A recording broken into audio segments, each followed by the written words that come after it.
Welcome to Autism Knows No Borders, a podcast where people connected to autism inspire change and build community. Together with the Global Autism Project, I'm your host, Rachel Harmon, a professional with over a decade of experience in the field of autism services, outreach, and advocacy. How do perceptions of autism vary across India? If you're curious about the role that family, culture, and community play in autism support, you'll want to listen to this throwback episode with Jayashree Ramesh. Jayashree is the founder and director of the Academy for Severe Handicaps and Autism, ASHA for short, in Bangalore, India. The Global Autism Project partnered with ASHA in 2018, and we've since sent 4 volunteer teams to their center through our SkillCorps volunteer program. SkillCorps is an opportunity for autism service providers and self-advocates to travel to our international partner sites and collaborate with their local teachers and therapists on clinical, administrative, and leadership goals. We are currently accepting SkillCorps applications for travel in 2027. Begin your journey today at globalautismproject.org/SkillCorps. As a listener of our show, take advantage of the coupon code AutismPodcast, that's no space in all caps, to waive the application fee. In part 1 of this conversation, originally released in July of 2021, we discussed the varying perspectives of autism across India, how Indian mothers and fathers accept autism differently, what Jayashree loves about working with the autistic population, barriers she's had to overcome to develop her center, how to engage families in supporting their autistic loved ones, and cultural perspectives on community support. In this episode, discover what's possible when constraint unlocks opportunity. And now I present you Jayashree Ramesh. Hi, Jayashree. Welcome to Autism Knows No Borders. Thank you for being here today. Hi, Rachel. Thank you for having me on this show. It's so exciting. We kind of rescheduled a couple of times, but I'm so happy to be here. Yes. I'm glad we could make it work too. Could you please briefly introduce yourself? Yes, I am Jayashree Ramesh. I am from Bangalore, India. I'm the founder director of Academy for Severe Handicaps and Autism, which is ASHA for short. We started our organization 25 years ago. It's going to be 26 soon. Yeah. Wow. Congratulations. Thank you. Thank you. So let's first start with talking about autism in India. You know, we've had Sangeeta Jain, who is also a Global Autism partner, on the podcast previously, but she's actually from a different side of the country, in Chandigarh in the north, and Bangalore is in the south, correct? Yes. Yes. So would you say the perspective is different in different parts of the country in regards to autism? It is. The perspectives are different. And let me tell you why. Because India is a very large country, and the metros or the urban spaces are very different from the smaller towns or the rural India. So the perspectives are, very different, because even in the mainstream education, education is viewed very differently across the country. Though everybody, has to be literate, but it is viewed, and especially, if there are girls, so you have a different perspective. So, yes, we are a country of very complex issues. Could you specify what those differences are? With respect to autism, Mm-hmm. the whole social fabric of having a girl child is one. And if there is a child with special needs, like, it's a double whammy. Because many times in India, a child with special needs is looked at as a burden for life. And the attitude and the understanding of that is that I have been a bad person, that I have done something wrong as a parent, as in this life or in a previous life somewhere. So it's a karma. The bad karma has given me this child to deal with. So now I'm kind of doomed for the rest of my life. And largely it is the mother who takes the brunt, because somehow she is held responsible for bringing this child, into the world. So that is one aspect. The more progressive places, where there's more awareness and there's more acceptance, and there are families which have come from more educated backgrounds, we find that the acceptance is better. But in terms of services and what the children need, we are getting there. There's been a lot of progress in the last decade and decade and a half. It's a long way to go. And I again come back to the fact that it is a huge country and a huge population. So even if you say 5 to 6% of the population has special needs, it's still a large number to cater to. Okay, so where does your city lie on that kind of continuum of awareness? Is Bangalore a big city, or is it in more of a rural area? Bangalore is like called the Silicon City, like in the US, because we are like a tech city. Most of the multinationals and the IT industry, they are based here in Bangalore, and we are in the south region of Bangalore. And fortunately for us, the healthcare system and the services here in Bangalore is one of the best. So we do have access to neurologists and pediatricians and psychiatrists much easier than most places. And autism and the understanding of autism and the kind of services that's been developing in India largely has also started from Bangalore. And there's a very good network. So that way we are very lucky. Yeah. That's great. So what kinds of services are available for families from the point of diagnosis throughout adulthood? Yes. So, very specifically to Bangalore, we do have very good diagnostic services. So, children are now, I think, picked up, by almost, I think, 15 to 18 months. They're able to get the first round of tests, and the early intervention programs that are there. It could be the eclectic approach, it could be a mother child program, it could be the ABA kind of a specific program. For different economic levels, there are many such services now available in Bangalore. And moving toward education of older children, there are a couple of special schools catering to just specific needs of the autistic kids, just like how we do at ASHA. They're also inclusive programs. So children do get, the brighter ones do get to go to the mainstream schools. Moving up towards vocational training, I think there are many, quite a big number of adults on the autism spectrum who are employed in the mainstream. So that is very good. And in terms of even independent living and or assisted living, I'm not saying it's very specific to autism, but there are a lot of services now available in Bangalore. Not enough, but yes, there are now models evolving for the older persons on the spectrum too. Mm-hmm. So I think we are seeing a quite a nice, circle over here. And one big plus is when the corporates or the businesses started hiring people on the spectrum. I think it's a big turning point because we could see a success and we could show families where their children can be if the right education is possible, and also to say that corporates are willing to expand and learn and accommodate and be aware. So diversity and inclusion is a part of the mandate here now in many corporates. That's very good. Yes. That's great. Okay, so how do families usually pay for services? Is it out of pocket, or does the government provide some support with that? No, the families have to pay.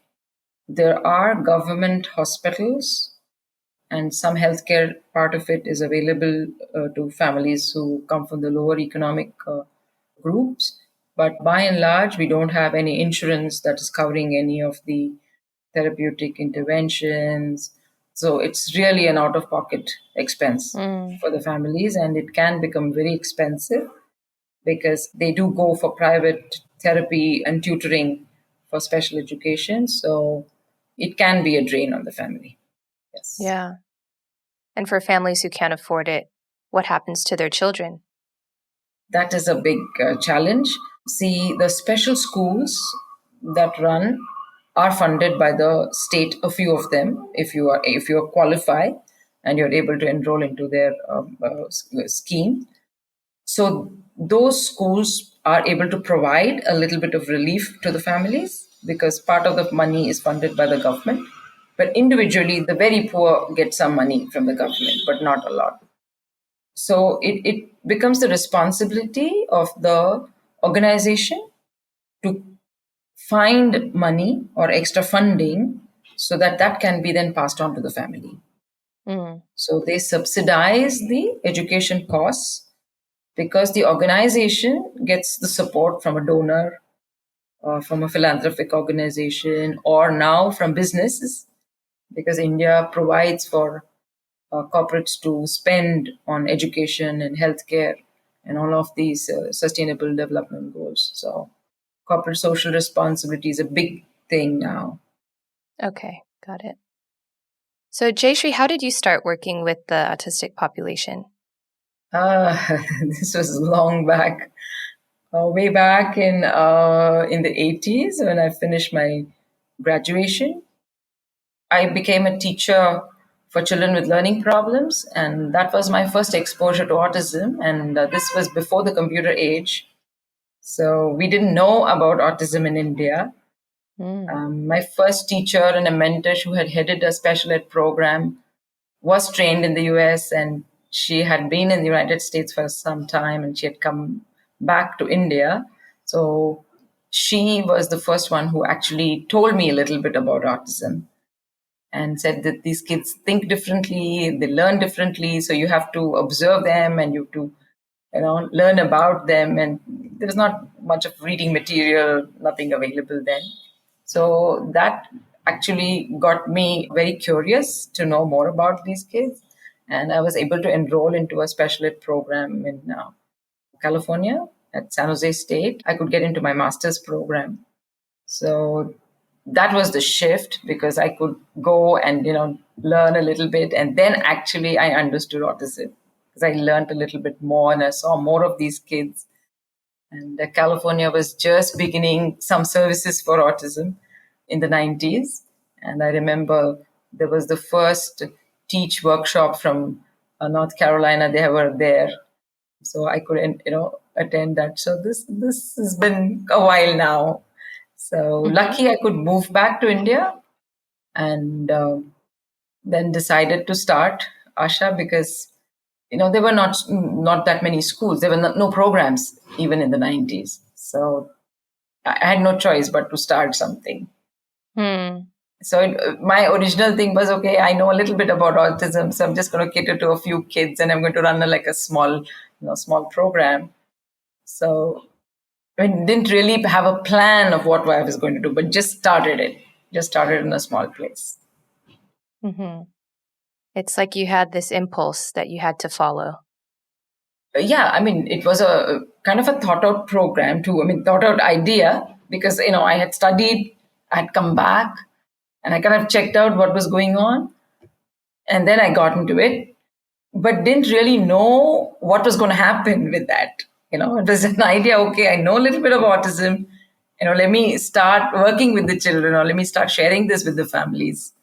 Didn't realize that what is special education in India, what are all the other aspects to have to look into. So didn't have that insight or knowledge then. So yeah. Yeah. And a lot of times action creates clarity, right? Yeah. So why are you passionate about helping people with autism? These kids are so different. If you look at the other other kids, I always liked kids. I used to play a lot with kids and I could interact very well with them. But kids on the spectrum were very different. They didn't really interact with you, they didn't connect with you. So that was a big, like a big slap in your face. This is what's going on. All kids like you, then why is this? You're not able to even break ice here. You're not able to connect with this kid. So that was a challenge which started driving me to learn more about autism. And I think it was just the drive to figure out what's going on with them. Why is it that we are not able to reach them? how are they very different? What is it that you need to do to actually understand them? So this is what actually started the whole thing. And then, of course, talking to families, seeing the moms struggle with no services, like they don't know where to go and what schools or how is this child going to fit. I think at every step, the next challenge was what kind of pushed us to keep thinking ahead. Initially it was okay, let's start working with a few kids. But then as you started working with the kids, then there was a new issue to address. There's something new to look at. And then you had to, get into that. Otherwise you wouldn't move. So you were stuck with that. What were some of those challenges or barriers that you had to overcome? Way back, I recall that autism was not a known word, was not known terminology. So even if you told a teacher in a school, even pediatricians at that time, if you told them that I work with children with autism, they said, what is autism? We've never heard about it. It was that stage. So the challenge was, how do you get people, at least in your own circle, be aware of what is autism? The second challenge was, where do you find your people to work with you? See, alone, how much can you actually do? You may cater to 3 children or 4 children or 5 children. But then what is it that you need? The help of other teachers, you need the help of a speech and language therapist, you need a pediatrician, you need an occupational therapist, you need the team. So where to find them? Because we didn't have training programs and who just churned out special educators. That was not there. So the biggest challenge was making people understand what autism is and getting people figure out and getting people to be trained to work with this. So that challenge, I think, went on really for more than a decade. So by then, Indian laws kept changed, and I don't know, luckily or unluckily, we saw more children being diagnosed with this condition. Of course, we didn't get children very young then. We used to get them when they were 6, 7, 8, that age range. So the early intervention was not there. It's just intervention. Whatever age you got them, you start the intervention. It was there. So then you start networking with other organizations and other people, and then start talking about what age group and how to catch them early. And so I think over a period, things changed. And then, government, the new law came in, and then, training programs were there. So things have moved, but again, largely in the urban spaces. Mm. So the challenge is, again, always finding people to work. Yeah. So what kinds of services do you offer children and families now? At ASHA? Yes. Well, we kind of have the entire gamut of services now. We do have, I don't do diagnostic testing because that is done at the hospital level. Once the diagnostic evaluations are done and they come to us with the label, so saying that this kid has autism, we move into the developmental and the educational part of the intervention. So we have a team that does the basic first line evaluation to see where is this child at. And then we do have an early intervention program now where the mom has to be a part of it. We don't take children, just the children. The mother is a very essential component because that's when we are also training the mom. So the mom spends about 3 hours every day along with our team. And then we do offer a day program for kids from 6 years to 18 years. So they are there with us through the day. And most of the kids who come into our setup are kids on the spectrum with cognitive difficulties. So they will not be able to fit into an inclusive program. So they do need a lot of support. So we have a pre-vocational training moving into a vocational program. So they stay with us till the age of 18. And we do understand children with autism learn in different ways. So we have introduced things like music, movement, and dance. And yoga is a big thing in India. So yoga and a lot to do with technology as a medium to learn. So we try and see what fits the child and puts them into that program and make sure the child is getting, a whole lot of things. And the parent training is a big part of what we do. So we encourage parents to learn and keep learning because the issues keep changing. So there's a lot of workshops in local language, one-on-one with families. We do counseling services for families. We have a psychiatrist on call. We have a physician on call. So I think we have the whole setup now. It's still a small number that we're catering to. We only have 60 children in our day program and about 25 kids in the early intervention. So it's difficult to run a program like this because it needs huge, investment in terms of people resources. So you need a lot of professionals.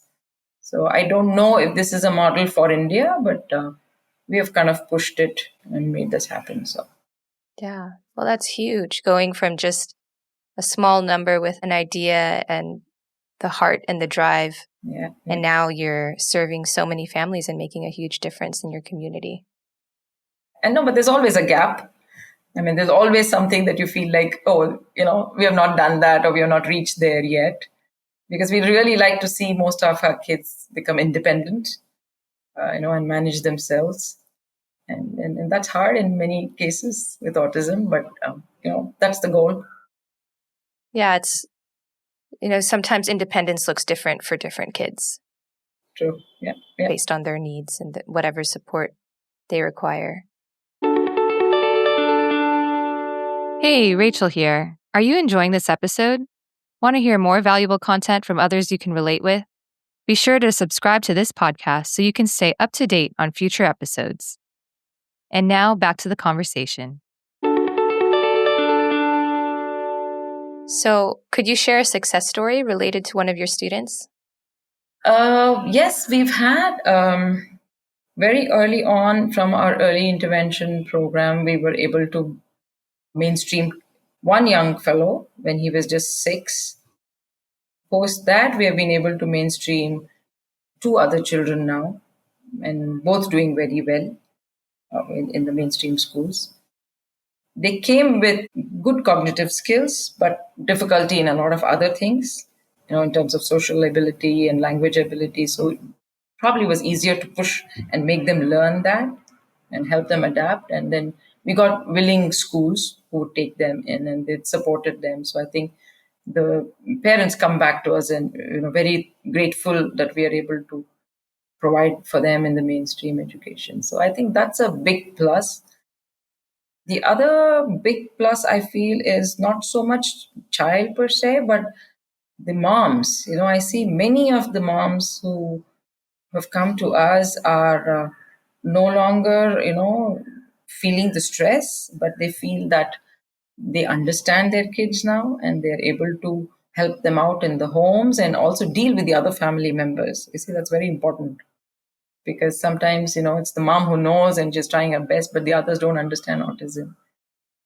So we always encourage the mom to keep training the others in the family so that they understand how to deal with these kids.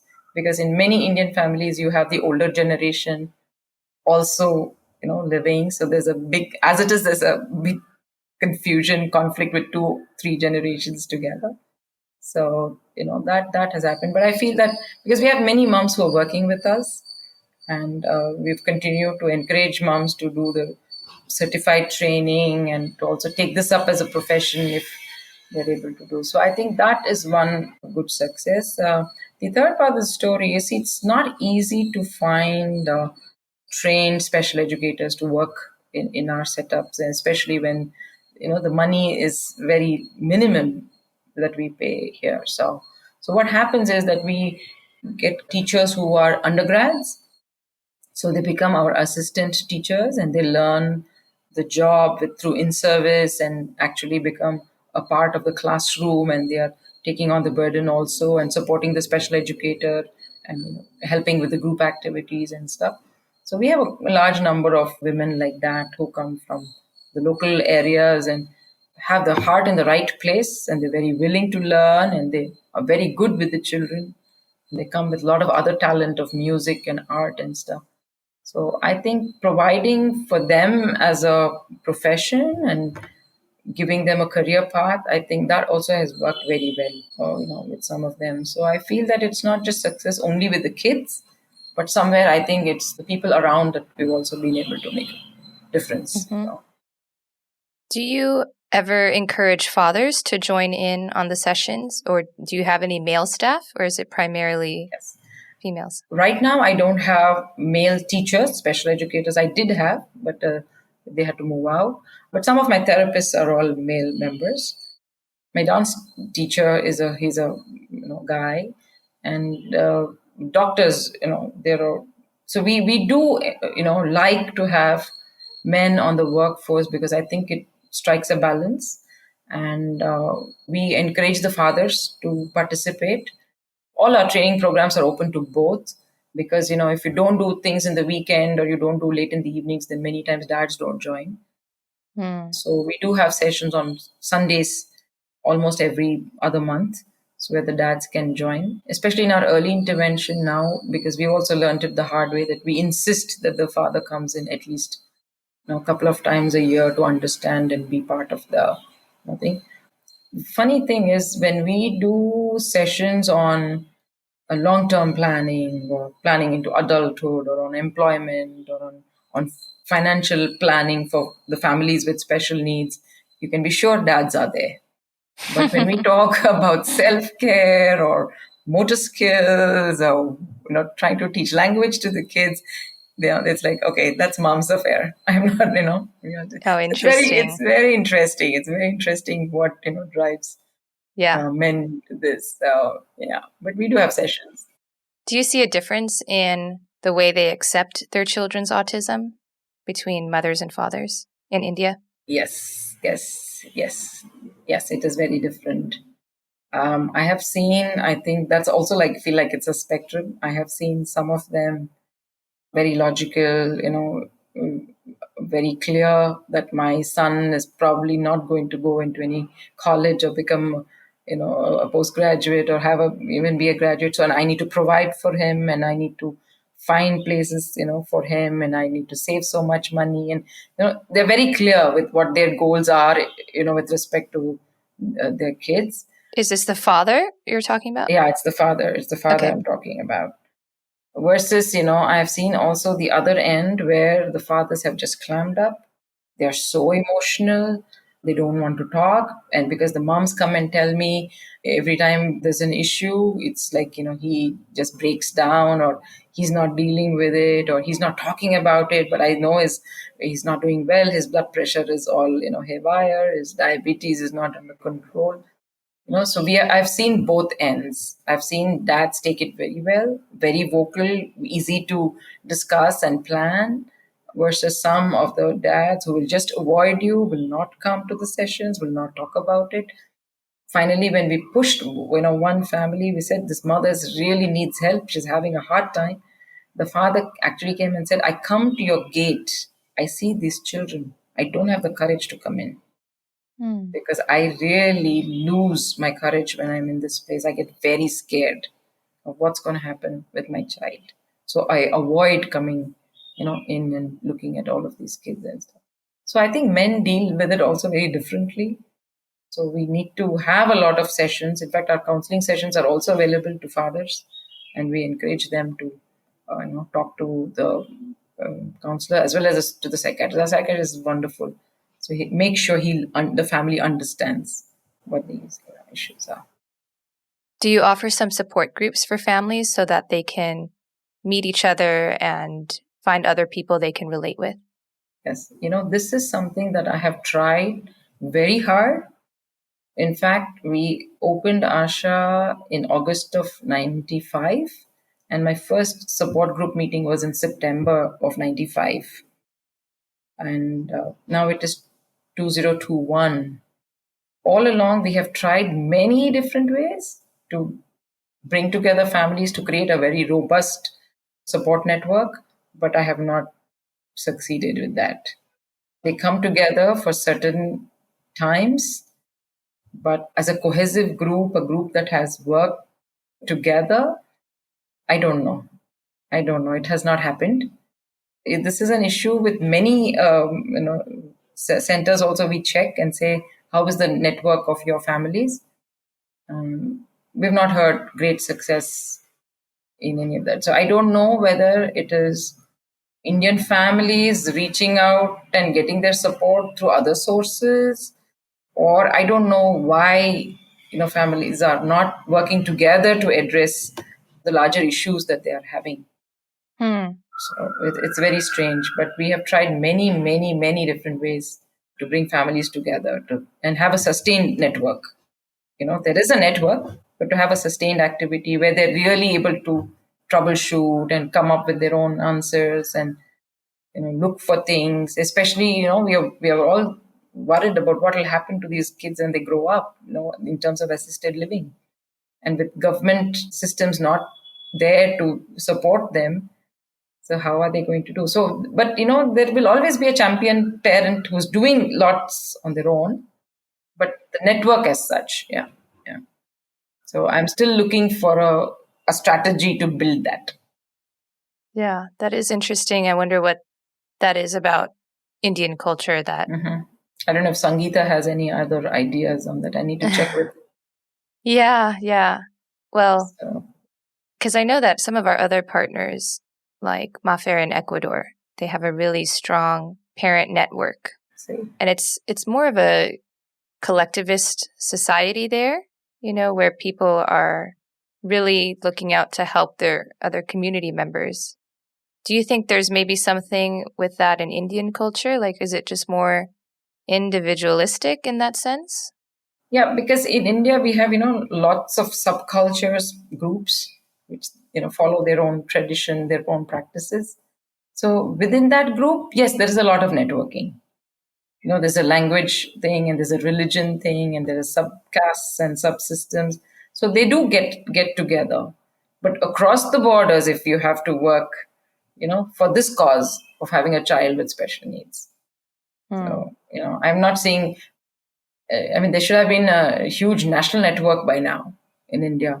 We, in fact, founded the Autism Society of India, but, it's not very active. Thanks for tuning in to Autism Knows No Borders. If you enjoyed this episode, be sure to subscribe and come back next Thursday for part 2 of my conversation with Jayashree, where we discuss how challenging times can teach valuable leadership lessons. Thanks for listening. Take care.